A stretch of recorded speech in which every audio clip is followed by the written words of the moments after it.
Welcome back to Quarantine Cooking with Vince. Your favorite pizzeria might be closed, but your cousin Vinny here is gonna hook you up. Let's make sourdough pizza. For this, you're gonna need low moisture mozzarella, Parmesan or the fake stuff, garlic, canned tomatoes, olive oil, salt, pepper, oregano, whatever toppings you're gonna use. I'm basic, so I'm doing pepperoni. You'll also need onion, which I very clearly forgot about. And of course, 3-day fermented pizza dough. But Vince, how do I get 3-day-old fermented pizza dough? Easy. You time travel. Now while you're softening your onions, take this opportunity to revisit your wine. Hey! What the shit? It's me, from the future.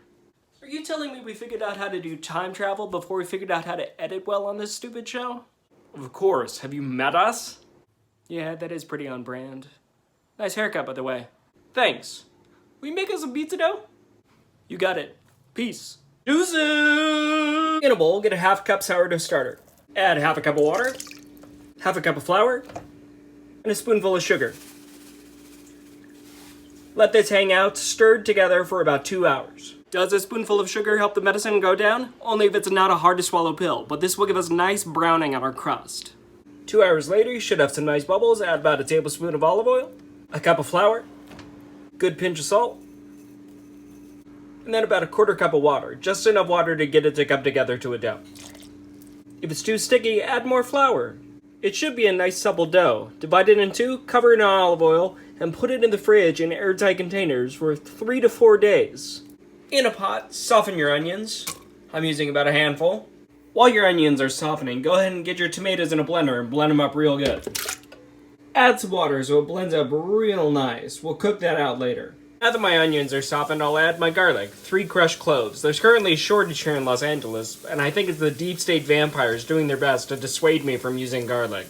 Now add a bit of oregano, and if you're feeling saucy, some red pepper flakes. I'll also do some pepper here as well. After about a minute, add your tomato sauce.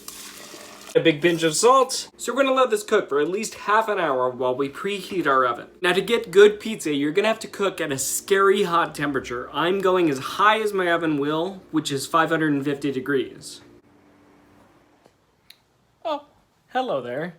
Now Vince, you might be asking, don't I need a pizza stone or a pizza steel to make good pizza? To which I say no, you already have one. It's called a cookie sheet. I'm gonna preheat this turned over at 550 degrees for at least half an hour in my oven. Now while your oven's preheating, take this opportunity to grate your cheese and get all your toppings ready. I'm not gonna show you because I'm lazy.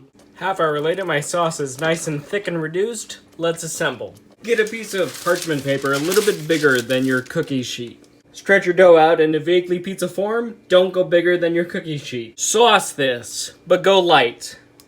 Add your mozz. Again, go light. Add your pepperoni. And then finish with a bit of parm. Enlist the aid of a beautiful partner to help you move this into the oven. Wait, what? 1, 2, 3. The oven is scary. Bake this for about 10 minutes or until crispy and delicious. So when this comes out of the oven, it's gonna be a bazillion degrees. I'm gonna put it on a cooling rack to cool for a little bit, and then I'm gonna cut it and dig in. And here's my sourdough pepperoni pizza.